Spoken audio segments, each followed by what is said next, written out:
Kita adalah kelompok delapan yang siap untuk berprestasi, mengatasi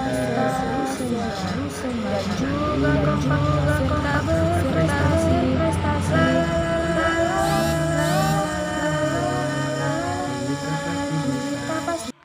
Assalamualaikum warahmatullahi wabarakatuh. Saya Ratna Agustina dari kelompok 8. Di sini saya akan menyajikan tentang pelanggaran yang terkena ketentuan bukan hudud.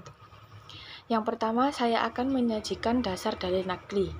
Dasar dalil nakli yang pertama adalah Quran Surat Al-Baqarah ayat 178 yang berbunyi, A'udzu billahi minasyaitonir rajim. Bismillahirrahmanirrahim. Ya ayyuhalladzina amanu kutiba alaikumul qisasu fil qatlah al-hurru bil hurri wal 'abdu bil 'abdi wal unsa bil unsa faman 'ufiya lahu min akhihi syai'un fattiba'un bil ma'rufi wa ada'u ilaihi bi ihsan dzalika takhfifum min rabbikum wa rahmah faman i'tada ba'da dzalika falahu 'adzabun alim.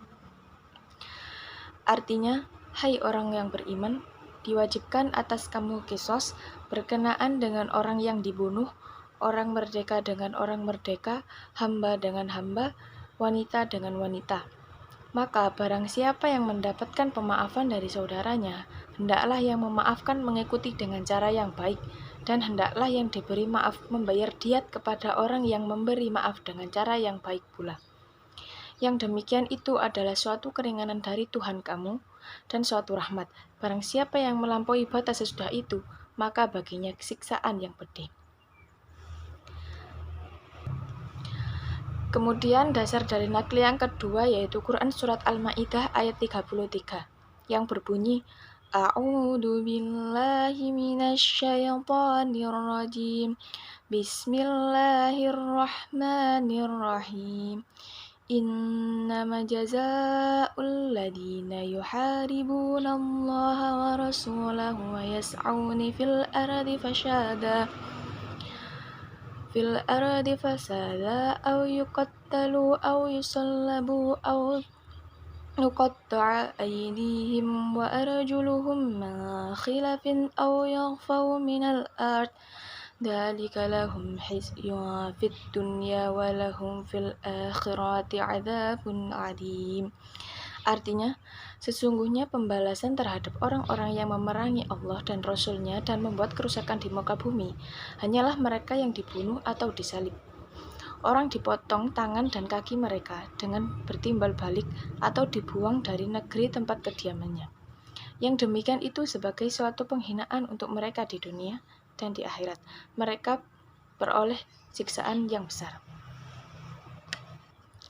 Kemudian dasar dalil nakil yang terakhir adalah Quran Surat An-Nur ayat 2 yang berbunyi, A'udzu billahi minasyaitonir rajim.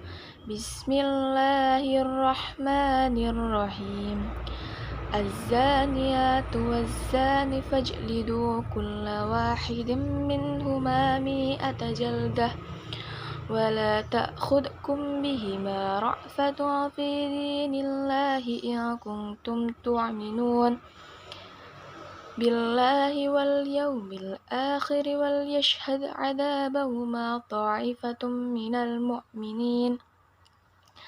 Artinya, perempuan yang berzina dan laki-laki yang berzina, maka deralah tiap-tiap seorang dari keduanya 100 kali dera, dan janganlah belas kasihan kepada keduanya mencegah kamu untuk menjalankan agama Allah. Jika kamu beriman kepada Allah dan hari kiamat, hendaklah pelaksanaan hukuman mereka disaksikan sekumpulan orang-orang yang beriman. Contoh pelanggaran hudud 1. Jaraimul qisas adalah kejahatan yang dapat dikenali hukuman qisas atau diat. Qisas artinya balasan yang sepadan, yaitu hukuman yang dilakukan kepada pelaku seperti perbuatan yang telah dilakukan kepada korban. Misalnya, hukuman bagi pembunuh diqisas dengan cara dibunuh. Hukuman bagi pelaku yang melukai yang menyebabkan orang cacat bikisos seperti perbuatannya, misalnya kisos mata dengan mata, tangan dengan tangan, dan seterusnya. Seorang melukai seseorang dengan membunuh bagian perut korban sehingga pembunuh harus membayar diat dengan memberi uang kepada keluarga korban. Seseorang melakukan pencurian pada tangannya sendiri. Dia mencuri sebuah uang yang besar, tetapi tetangganya tidak mengetahui siapa yang mencuri, sehingga tetangganya tidak dapat memberi hukuman kepada pencuri karena tidak mengetahui siapa yang mencuri. 4. Seseorang melakukan kekerasan tanpa disengaja. Dalam kesalahan kekerasan ini tidak ada niat untuk mencelakai korban, hanya saja korban mengalami luka-luka yang tidak parah. Sang korban memaafkan pelaku sehingga pelaku tidak dikenai hukuman. Pelanggaran bukan hudud. Seseorang melakukan minum-minuman keras sehingga membuat orang tersebut mabuk dan tertidur pulas. Akan tetapi pemabuk tersebut tidak dikenai hukuman karena tidak mabuk berat.